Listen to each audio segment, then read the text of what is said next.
বেশিরভাগ পুরুষ যে সত্যটা মানতে চায় না সেটাই এখানে শুরু। যখন একজন নারীর সামনে অনেক বিকল্প থাকে, তখন অতিরিক্ত চেষ্টা তোমাকে আলাদা করে তোলে না, বরং ধীরে ধীরে অদৃশ্য করে দেয়। অন্য পুরুষরা যখন তাকে বারবার বার্তা পাঠায়, প্রশংসায় ভরিয়ে দেয়, সবসময় উপলব্ধ থাকে, তখন তুমি ভাবতে শুরু করো কেন কিছুই কাজ করছে না, কেন সে দেরিতে উত্তর দিচ্ছে, কেন সে দূরে থাকছে, কেন আগ্রহ দেখিয়েও পুরোপুরি কাছে আসছে না। কারণটা খুব সহজ। অনেক বিকল্প থাকা একজন নারী সেই পুরুষকে বেছে নেয় না যে সবচেয়ে বেশি চাপ দেয়। সে বেছে নেয় তাকে যার উপস্থিতি সে পুরোপুরি অনুমান করতে পারে না, সংজ্ঞায়িত করতে পারে না, আর সম্পূর্ণভাবে বুঝে উঠতে পারে না।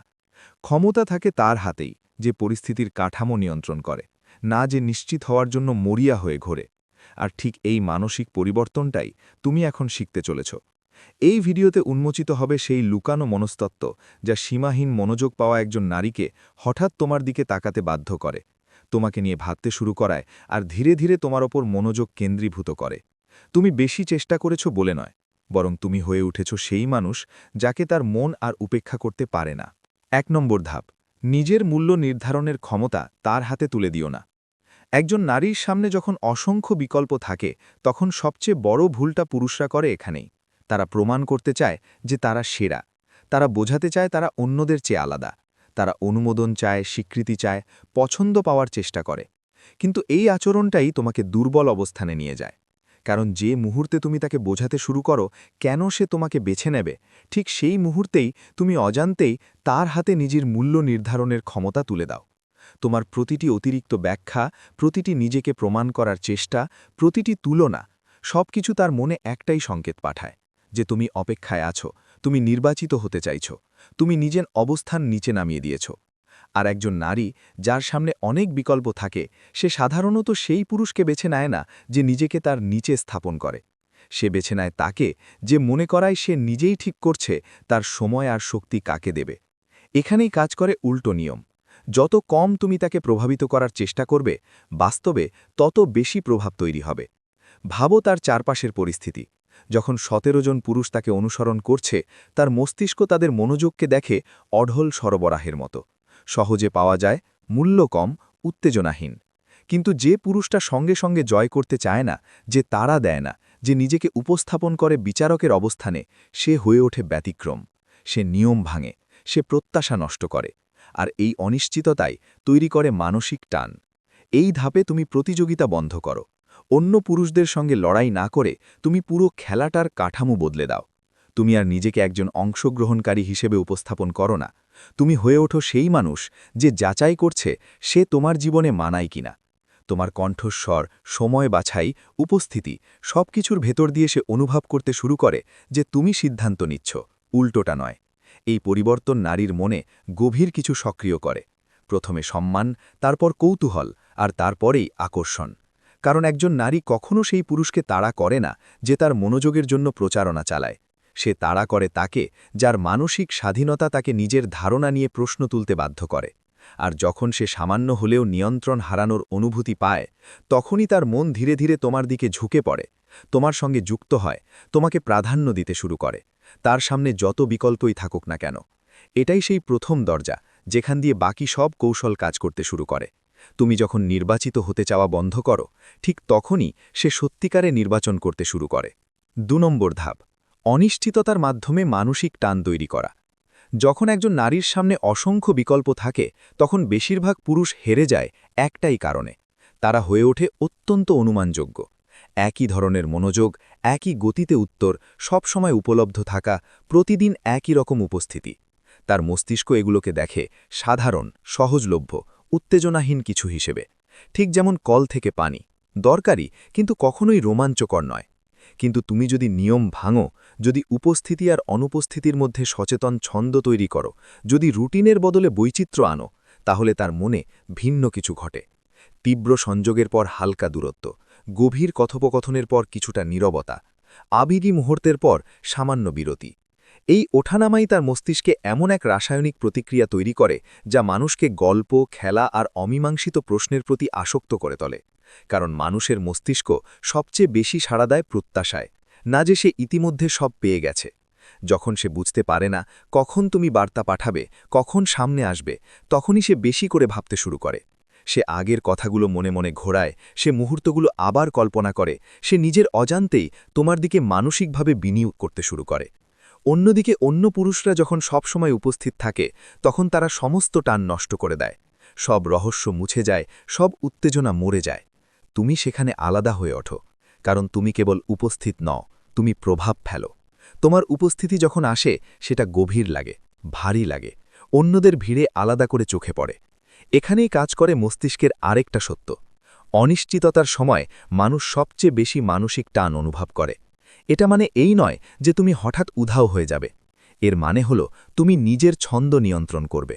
উপস্থিতি থাকবে উদ্দেশ্যপূর্ণ, অনুপস্থিতি থাকবে কারণসহ। তুমি তাকে কিছু দাও, একটা মুহূর্ত, একটা কথা, একটা অনুভূতি যা অন্যদের চেয়ে আলাদা। তারপর সামান্য পিছিয়ে যাও, যেন তার মন নিজে থেকেই সেই অভিজ্ঞতাকে বাড়িয়ে তোলে।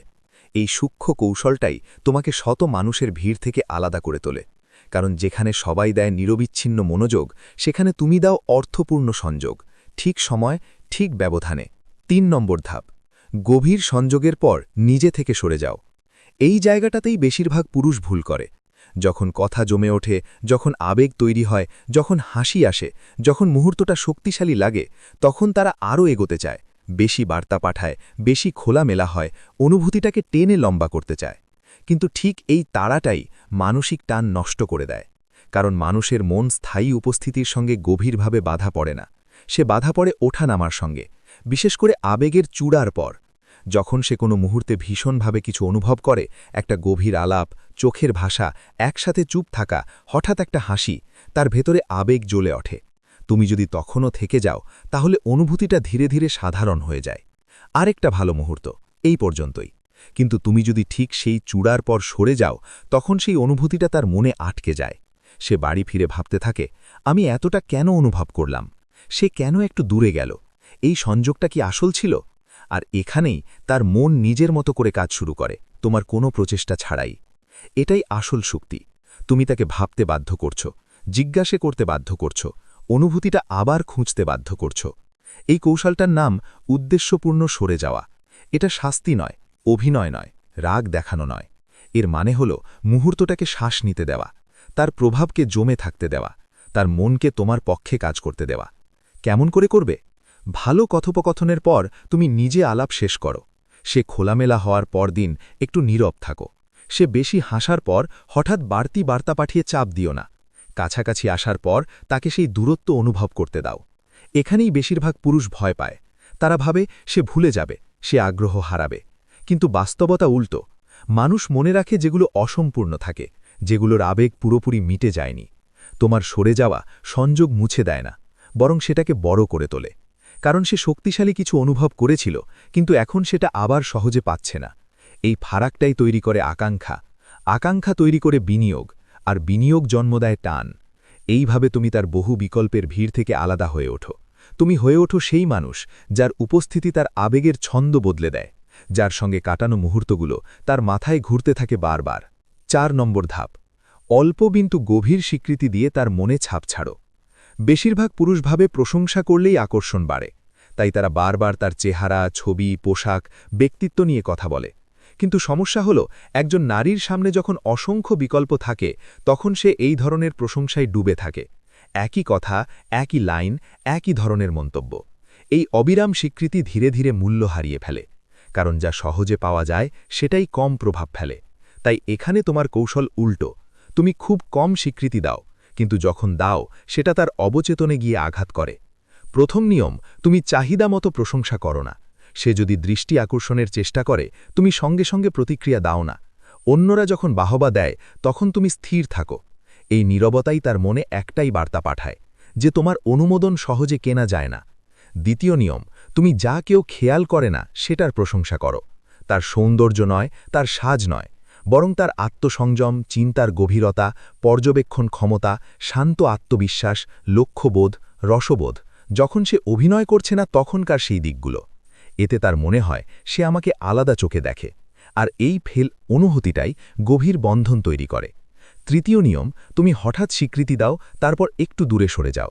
তুমি বলতে পারো, বেশিরভাগ মানুষ শুধু উত্তর দেওয়ার জন্য কথা বলে, তুমি আসলে শোনো, এটা বিরল। অথবা তুমি যেভাবে ছোট বিষয়গুলো লক্ষ্য করো সেটা তোমার চিন্তাভাবনার গভীরতা দেখায়। এই কথাগুলো সাধারণ প্রশংসা নয়, এগুলো পরিচয়। তারপর তুমি চাপ দিও না, হঠাৎ উধাও হইও না, শুধু একটু নীরব থাকো। এই ফাঁকটাই তার মাথায় তোমার কথাগুলো ঘোরাতে থাকে, কারণ যখন স্বীকৃতি অনিশ্চিত হয় তখন মস্তিষ্ক বেশি সাড়া দেয়। চতুর্থ নিয়ম, তোমার স্বীকৃতি তাকে জয় করার চেষ্টা নয়, এটা তোমার মানদণ্ডের প্রকাশ। তুমি বোঝাও তুমি কি মূল্য দাও, আর তখন সে ভাবতে শুরু করে সে কি সেই মানদণ্ডে পড়ে। পঞ্চম নিয়ম, তোমার কম স্বীকৃতি অন্যদের ভিড়ের সঙ্গে তীব্র বৈসাদৃশ্য তৈরি করে। যেখানে সবাই তার রূপে নিয়ে মাতোয়ারা, সেখানে তোমার নীরবতা প্রশ্ন তোলে। যেখানে সবাই তার গল্পে মুগ্ধ, সেখানে তোমার কৌতূহল গভীর লাগে। যেখানে সবাই প্রভাব ফেলতে দৌড়ায়, সেখানে তোমার সংযম শক্ত মনে হয়। আর যদি সে তোমার কোনো বিরল স্বীকৃতিতে আলাদা প্রতিক্রিয়া দেখায়, হঠাৎ লাজুক হাসি, কণ্ঠ নরম হয়ে যাওয়া, কথাটা পরে আবার তুলছে,